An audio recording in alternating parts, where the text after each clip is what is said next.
Hello, everyone, and welcome to Autism Stories. I'm your host, Doug Bletcher, the founder of Autism Personal Coach.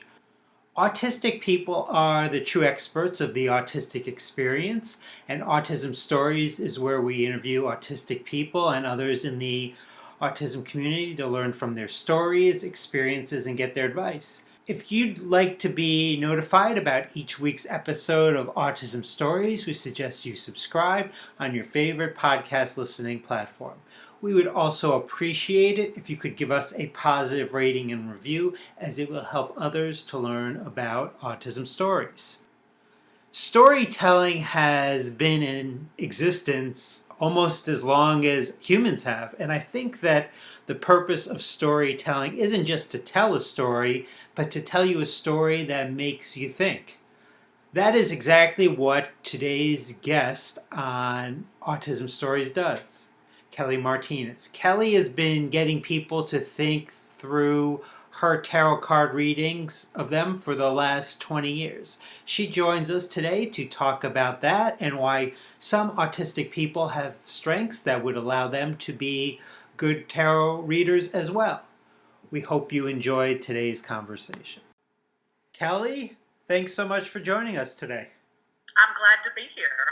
I wanted to start out by learning where does your story in the autism community begin?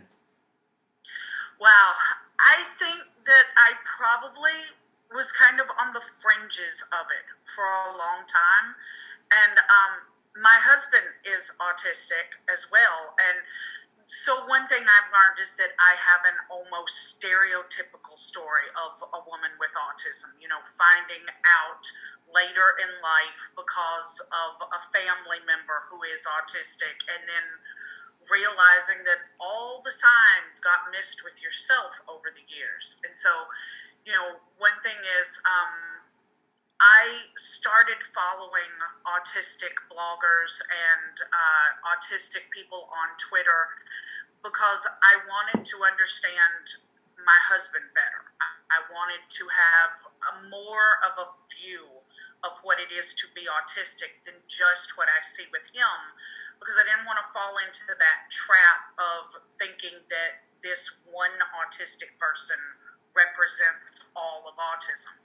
And so I've been interacting with autistic people online over the years, and one thing we started to notice is that I have several friends that if you go back and you ask them, hey, have you ever thought about if there's any chance that you're autistic? I'll either get, I am autistic, or I'll get, I've never really thought about it, but it perfectly makes sense. It's like, okay, so why am I this kind of magnet for autistic people? And then last year, my husband sits me down and he asked me, he's like, honey, have you ever considered the idea that you might be autistic?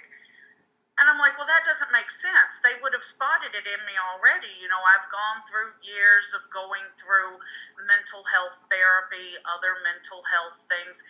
And he said, well, not necessarily. And he started pointing me toward articles on like Neuroclastic or videos by Yosemite Sam. She talks a lot on YouTube about what it is specifically to be an autistic woman. And it's like, and I'm looking at all of this and I'm just like, oh my gosh, that thing I've wanted my whole life, where it's not that I want to change myself to become normal. It's just that I want to be accepted as who I am already is normal. I'm like, I am actually garden variety normal for an autistic woman. And it's like, so it's been a great experience for me to interact more with other autistic people online and to learn to stop expecting things from myself that I'm not going to be able to give. Things that all my life I've gone, why do I do that? Why do I have so much trouble with that? Why is that a problem for me?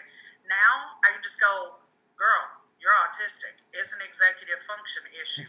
It's an overwhelm issue. And I'm like, oh, okay. And I go on with my business. You do something that I find really, really interesting, which is you've worked with tarot for over 20 years, giving tarot readings. What are some of the benefits you've seen people get from these readings? One thing is, and this kind of gets into specifically how it can help with, functioning with sorting out your own life when you have executive dysfunction, is that it helps you focus on things. It helps you compartmentalize things and be able to sort through your own issues and take a step back and look at yourself. And so I see a lot of people, they'll tell me that I have, validated whatever they were already thinking they needed to do, or that I've given them a different point of view of looking at something that they were doing, and this helps them consider more options. So it's really just about being able to sort through your own stuff. And that is something that, whether the person I'm reading for is autistic or not, lots of people just need someone to sit there and, in a sort of removed from the personal aspects of it way, be able to say, well, here, look at this, and here's what may happen if you make these choices, and just help them sort through stuff in a completely non-judgmental way. I think, lots of people don't really understand what tarot is. What are some of the common misconceptions about tarot that you see? One thing is that I know a lot of people they've never held a deck of the cards, they've never read a book about it, they've never had anyone do a reading for them. And so a lot of times their only exposure to it is through how it's portrayed in TV and movies. And so there's this view that's just silly to think that, a random set of cards can tell you what's going to happen in the future. And it's like, that's not really how it works. There are different ways of approaching tarot. When I work with clients, I don't do fortune telling. I do something that is more psychology based, that it's about helping you sort out stuff.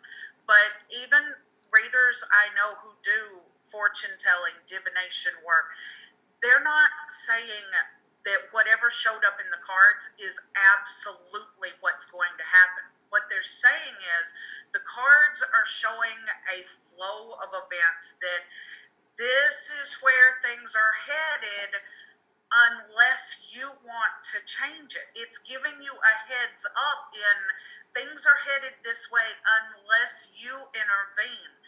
Nobody's saying that, this is fate and you can't change what the cards are showing. I also think that there are several cards that are terribly misunderstood, and that can make people a little afraid of what might come up in a reading sometimes. One of the infamous ones is the death card. The death card is not saying that you're going to die. It's not saying that anyone you know is going to die. It is symbolic of something coming to an end so that other things can thrive. Just like, everything we eat is alive. Whether you eat animals or you eat plants, everything you eat had to die to nourish your own life.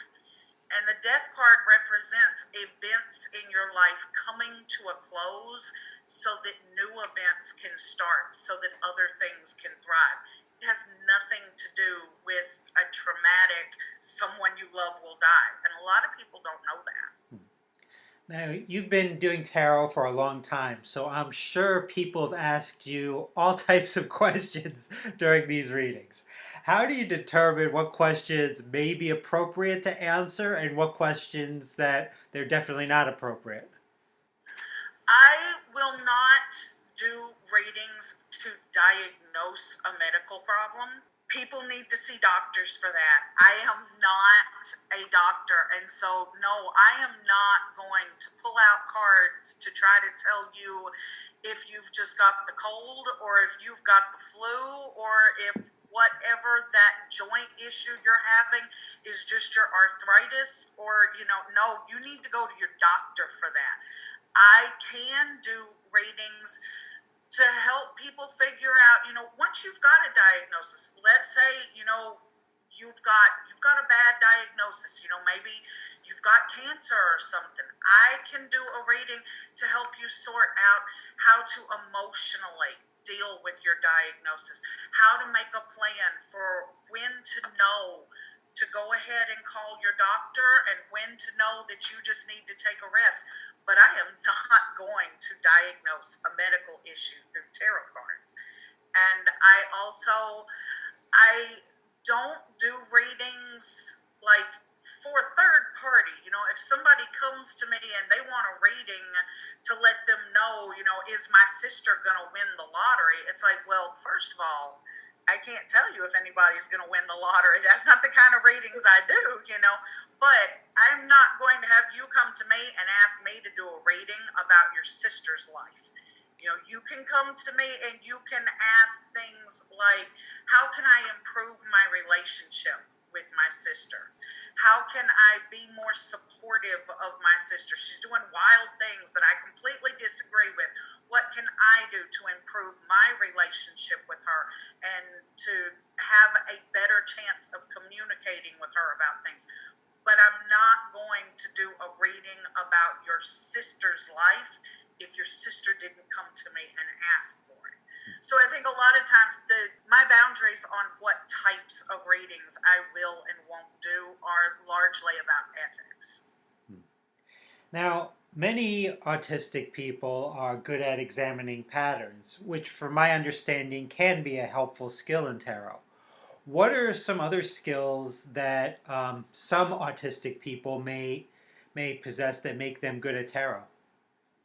There are so many possibilities there, and one of the reasons that makes me laugh is because not too long ago I did some sort of light study online, going through looking at tarot forums, looking at things said on social media, and what I found out is that it seems there's a pretty good number of autistic people out there who would like to learn to read tarot but are already convinced that they won't be able to do it.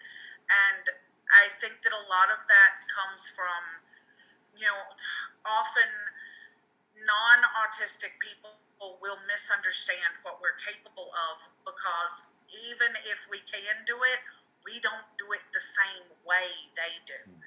It's kind of like there's that infamous study out there right now with the whole finding that, yes, autistic people absolutely have an empathy issue because what the study showed was that we were actually generally more empathic, that we would put the good of others above the good of ourselves more often.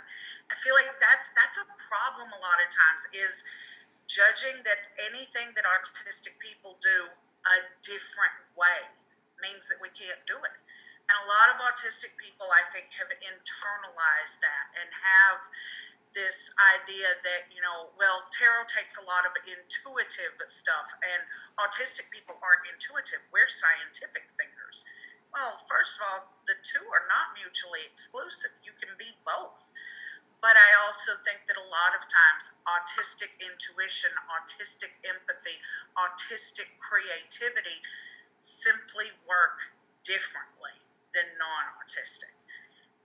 And so we do have a lot of those skills that are needed for tarot. And in addition to looking at patterns, analyzing patterns, I also think there are a lot of autistic people out there who do a lot better with talking about emotional issues if we can relate it to a story, if we can separate ourselves from the emotion a little bit by comparing it to a story. Like that's why a lot of us will like to reference our favorite movies, our favorite TV shows, our favorite books to compare those things and create a bit of an emotional buffer when talking about it. Tarot tells a story. That's exactly what the cards do. Each of the cards has its own little story, its own archetype that relates to it. And when you mix them up and you put them back together again, it's putting together a story.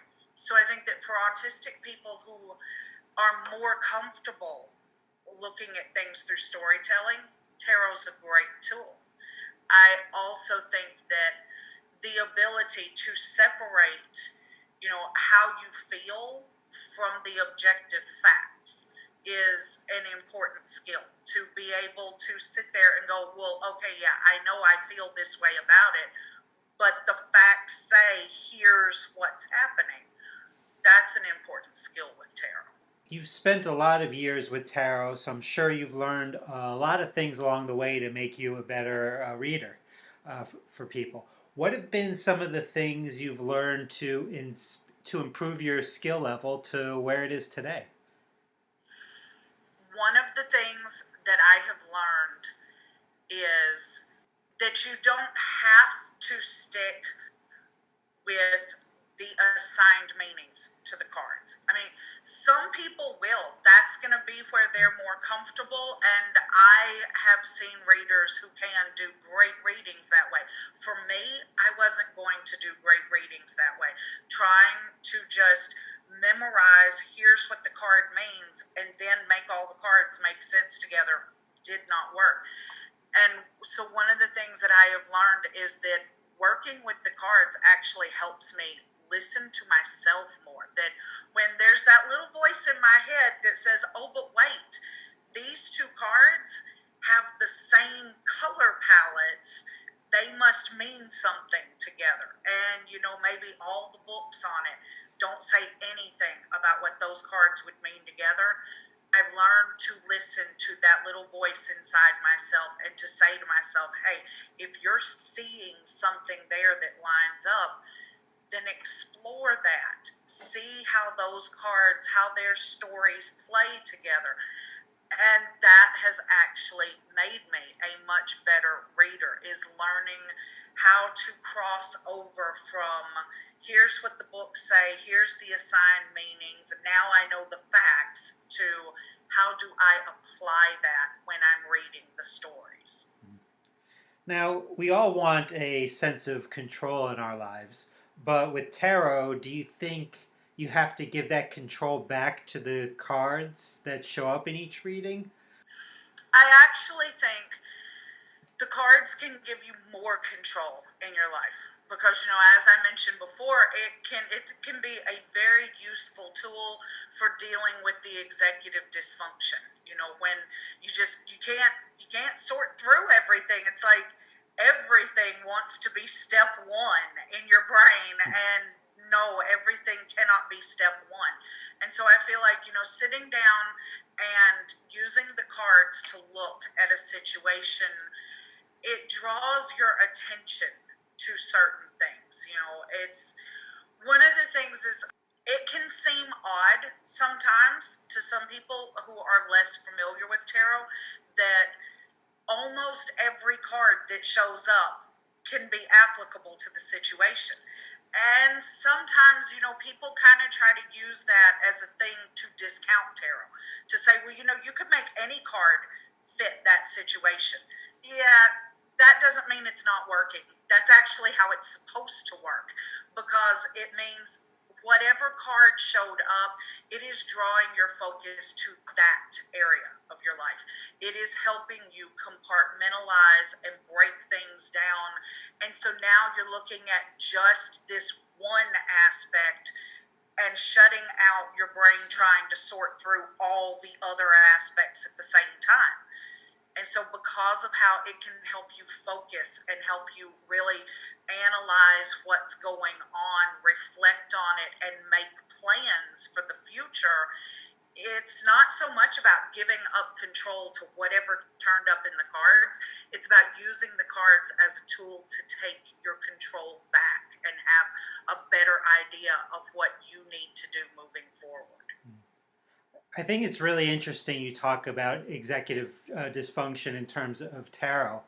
Makes a lot of sense to me. Do you see much of a connection in terms of the visual component of the cards in relation to like supporting that executive dysfunction? The visual component of the cards is a key thing for me as a reader. I've known other readers that it's not so important for them. And in fact, one of the things that I want to start focusing on more is how to make tarot more accessible to autistic readers. And so one of the things that I've really been thinking about is how the visual component needs to be discussed more for each deck, because each deck looks different. Each deck is done by a different artist. And I can understand how, for some autistic people, a whole lot of fancy artwork could just make this really difficult to process. Some autistic people might do better with a more minimalist deck where you've just got a symbol there that lets you know which card this is, and everything you're working off of as a reader is just your knowledge of what that card is about. For me, that does not work. I need the art. The art tells the story for me.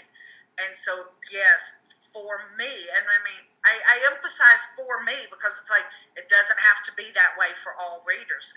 But for me, when I'm shopping for new decks, one of the things I do is I spend a lot of time looking the cards up online so that I can get good views of the art, because I need to see, did the artist choose color palettes that have a lot of symbolism to them? Is the repetition of colors across different cards going to be part of the story? One of my favorite decks is it's the Robin Wood deck. Robin Wood is the artist who did it. And the swords suit is related to the air element. And one of the things that she does in that deck is throughout that suit of cards, the pictures have little butterflies and little birds because they fly through the air. So those visual themes really do, yes, it helps me be able to break things down, because then when I'm looking at two completely different cards, but I see those repeated elements, it draws my attention back to the thing that I'm trying to work on here. In trying to determine which decks to use or to purchase, there's so many tarot decks out there. How do you decide to determine which decks you want to use? There are a lot of variables to that. Some of it is, like I say, I need a deck that's really going to speak to me in that I can relate well with the art of the deck, the symbols that the artist chose, the colors that they used. And then beyond that, it also sometimes depends on what I'm using the deck for. Like when I do the tarot scopes on my blog every week, where it's like a horoscope done with tarot cards, I use the same deck every week. And there are reasons for that. One is by using the same deck for the same task every week, it really helps reinforce, it puts you in sort of that mindset of, now's the time when I'm focusing on this thing. I'm doing the tarot scopes now, and it helps the brain go into that mindset of interpreting things in that way. It also is a very easy deck to take pictures of. And so that, some of it is, I'm going to lay out 12 cards and take a picture of them. And I want this to be something that my blog readers can also easily distinguish between cards. And so I chose that deck because they are large cards. They are primarily drawn in black and white with little elements, symbolic elements of color added to them. It makes them a lot easier to take a picture of 12 cards all put together than some of the other decks that I have. But then I'll use other decks for other things. Like one of the readings that I offer to clients, I have a specific deck that I feel like the symbols of that deck, the artist's work in that deck, do a really good job of communicating the things that that reading is about. So I always use that deck for that type of reading. And sometimes it's about the audience. I mean, when I do readings in person for people, like I have a deck of tarot cards that is entirely based on Christian saints. And so if I am doing a reading for someone who is a devout Christian who is not necessarily comfortable with symbolism from other religions, I'll use that deck, to help make sure that the imagery is going to be more comfortable for their religious beliefs. If I'm doing just sort of fun readings, like at a party, we don't want to get into anything too deep, but still have an honest reading, then I might use a more fun deck, like I have a Gummy Bears tarot deck. So I try to match the art of the deck to what is appropriate for the situation I'm doing the reading for. Now, I read on your website you offer all different types of readings. What are some of the kind of readings you offer? Right now, I am offering 3 different types of readings for clients. And one is, it's a really simple 3-card reading. It's called the 3 Clues reading. It is for when you've got those situations that you need a little clue which way to go. It covers what is it that you're not seeing about the situation, what is it that you need to be able to resolve the situation, and what is the best approach for you to take in going about it. I also offer a life path or life journey reading. That is a more in-depth reading where you can choose an area of your life that you want to look at. Like, do you want to look at relationships? Do you want to look at careers? Or we can just go into it with, hey, I don't have a specific area I need to look at. I just feel kind of lost and I'd like some guidance here. And that reading is pretty detailed and involved. It goes through potential milestones that are common. Almost everybody's going to hit these milestones in life. Everybody's going to hit them at different times and in different ways. And it helps sort through how these things weave together to tell the story of your life and which way you want that story to go. And the third reading that I offer right now is the next 3 months reading. It is a reading that looks at 4 different aspects of life over the next 3 months. It looks at potential obstacles that you might come up with in those areas, and it also incorporates a different type of deck of cards called an oracle deck. Oracle decks are often they're similar to tarot decks, but they don't have so much of the assigned meaning to them that tarot does. Oracle decks are kind of like decks of pep talks. You draw a card, and the card kind of gives you a little pep talk. And so I incorporate the oracle cards into that deck so that after we've sat there and we've broken down all this psychological stuff with the tarot cards, you've got an oracle card for each month to just sort of give you a little pep talk about how to approach things, to bring it all together and tie it together into something that is just as meaningful, but a little easier to remember. At the end of the day, you may not remember what did this say about your finances for next month and your relationship for 2 months later, but you may remember the advice that the oracle card gave of, okay, next month, I'm supposed to approach things in a very active way. I need to stand up for myself, So those are the 3 different types of readings that I offer at this time. Well, we can always use a pep talk, no matter who we are. And how can people get in contact with you if they'd like a reading? the easiest way to remember would probably be just to go to my blog, which is spiralkey.blogspot.com. Because all the information is there. It's easy to find there. I mean, I am on various social media platforms. I'm on Instagram, I'm on Twitter, I'm on LinkedIn, which LinkedIn has been amazing. I have met so many awesome autistic people on LinkedIn. I'm considering just renaming it Linked Autistic. But it's a great community there. I love it there. So yeah, I'm all over the internet. The easiest way to find me is just to go to my blog, Spiral Key, and all the information you need for how to book a reading or how to get in touch with me some other way is all right there. I like that, Kelly. Linked Autistic. I've met a lot of great autistic people on LinkedIn as well. Well, I really enjoyed the conversation. Thanks so much for joining us. Thanks for having me. I appreciate getting a chance to talk about it. Thanks to everyone for listening, and thanks so much to Kelly for the conversation. To learn more about Kelly, check out the link in the podcast description of this episode. You can also find a link to book a free call to learn how Autism Personal Coach can help you to reduce your daily overwhelm and get the things you need and want in your life. So book a call with me today.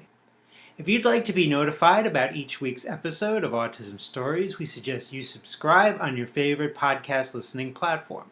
We'd also appreciate it if you could give us a positive rating and review, as it will help others to learn about Autism Stories. On next week's episode of Autism Stories, we will have a conversation with Carly Fulgham.